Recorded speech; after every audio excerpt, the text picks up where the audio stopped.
Hi, I'm Debbie Hartner. I'm Elsie Johnson. We are two sisters, Southern cooking.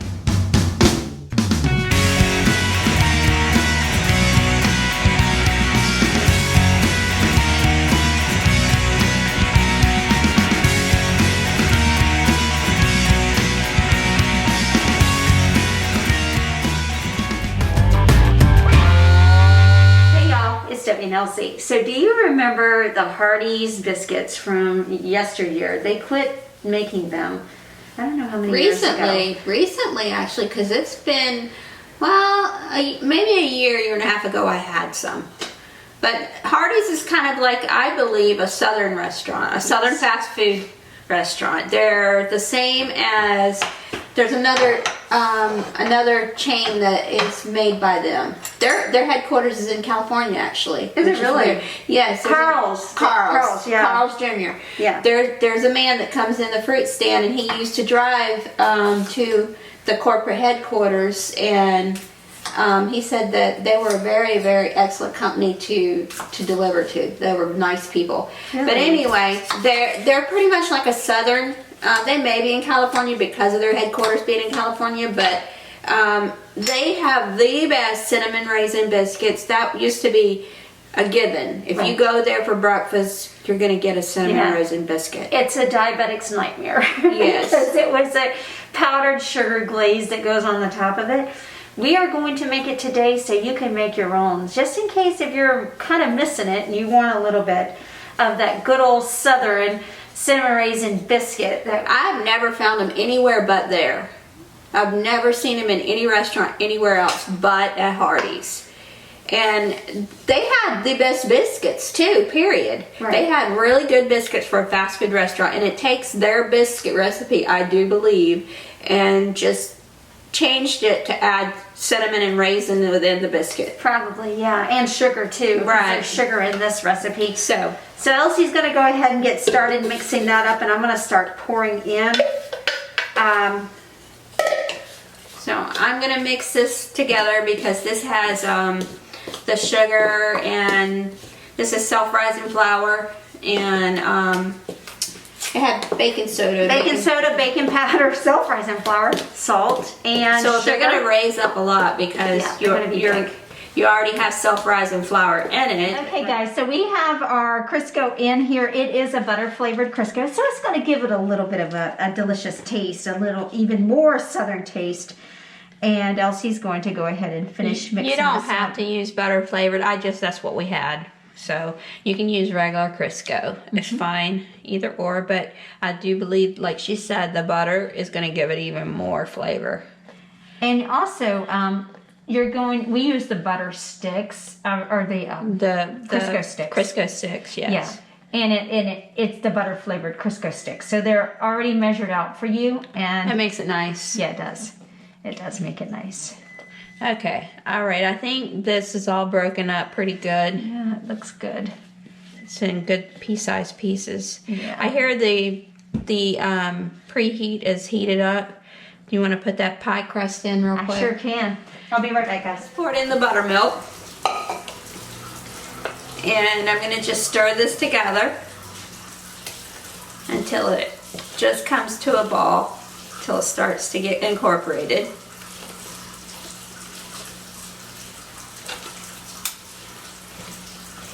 I'm actually going to grab some flour so we can throw it down. Okay.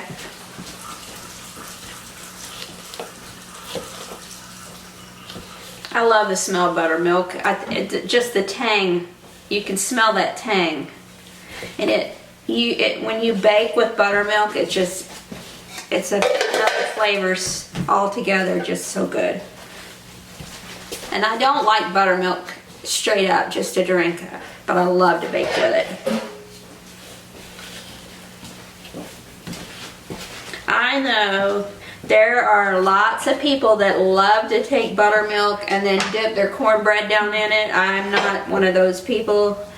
I do think not cornbread, but I do think that buttermilk is an acquired taste. Yeah, it is. To do it on your... It's delicious in a cake or a pie or in biscuits. Yeah, it's really good that way.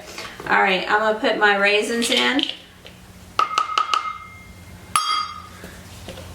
and just lightly incorporate them, because you don't want to mix your dough too much.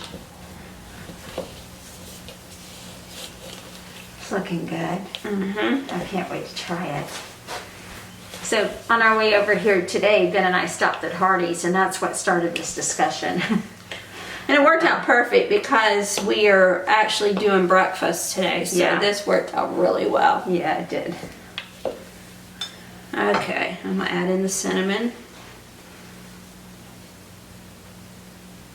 This is a lot of cinnamon. And that's what gives it the good flavor. That was 3 teaspoons of cinnamon.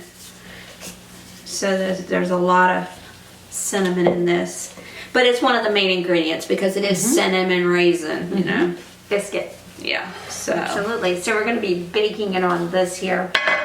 And what we're going to do is we're going to get it prepped, ready to go, get it in the oven, and throw down some flour.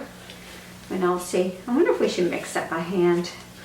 probably wouldn't hurt because it is kind of difficult to do with the spoon. Yeah. Let's see.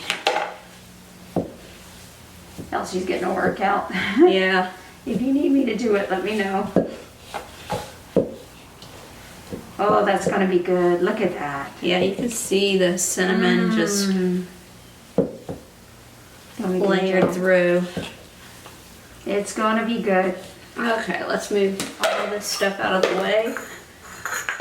I'm just going to throw down a little bit of flour here so we can pat it out, and then we'll cut it out with our 2-inch cutter. It is sticky. Yeah. It's a sticky dough.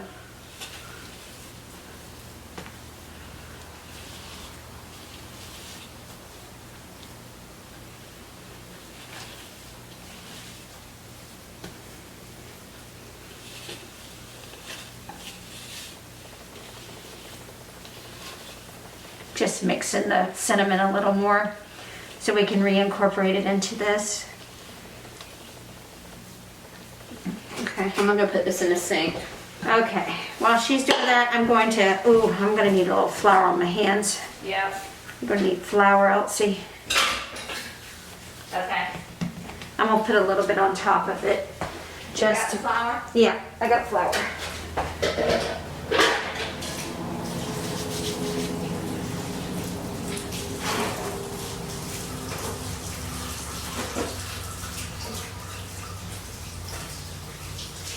Look at that, isn't that pretty? It looks like marble. We're going to push it down to about 1/2 inch, not too little. But we're going to push it down. What do you think? That about 1/2 inch, else? Yeah. All It does right. look like marble. Doesn't it? Mm-hmm. Here, let's try this. What do you think? Yeah, that's gonna look good. It's gonna be good. Okay.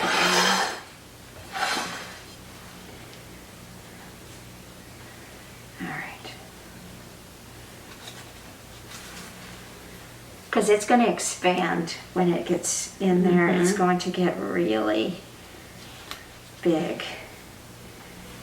So,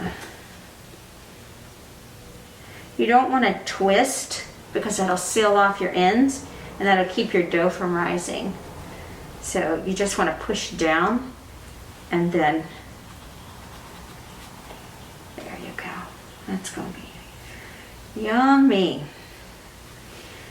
Pretty excited for this. Mm-hmm. It's such a simple recipe. You throw it in there, you mix it all into one bowl, and then you just throw it down and smooth it out with your hands. All right. We'll see what that looks like there so far. Yeah, so we're not telling anybody what we're doing today because then they'll be anticipating it and we don't want to. And I think We want to we can surprise make them. this the last one. Okay. I think we can put it right in there. How many did we get? Good Lord. There are 3, let's see, that's 7, 8, 9, 10, 11, 12, 13, 22. 22? Mm-hmm.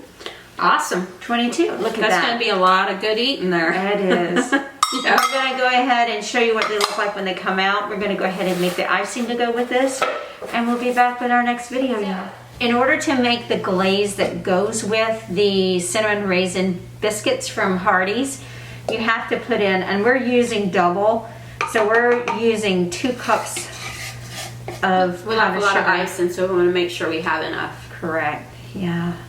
Their icing seems to be a little thin on their biscuits.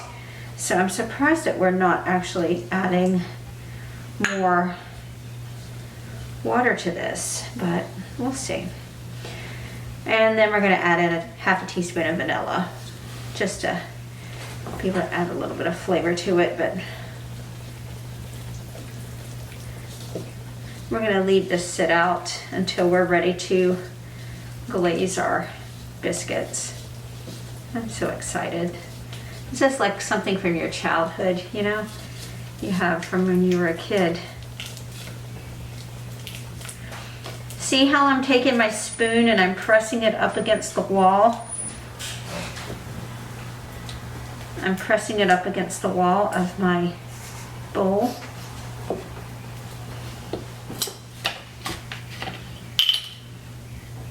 So this is about the consistency of the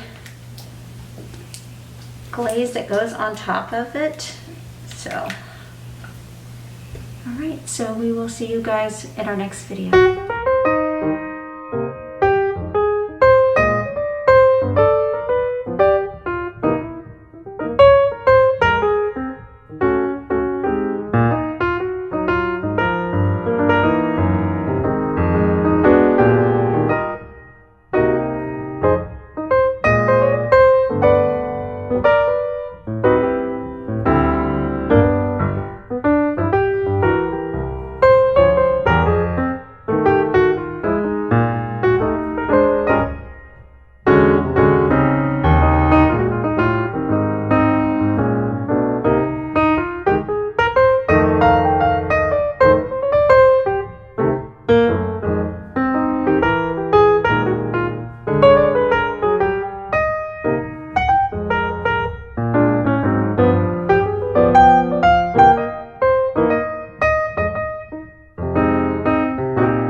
And I'm Debbie. We're 2 sisters Southern cooking. And we thank you for visiting our page. Please like, share, and subscribe. Thank you.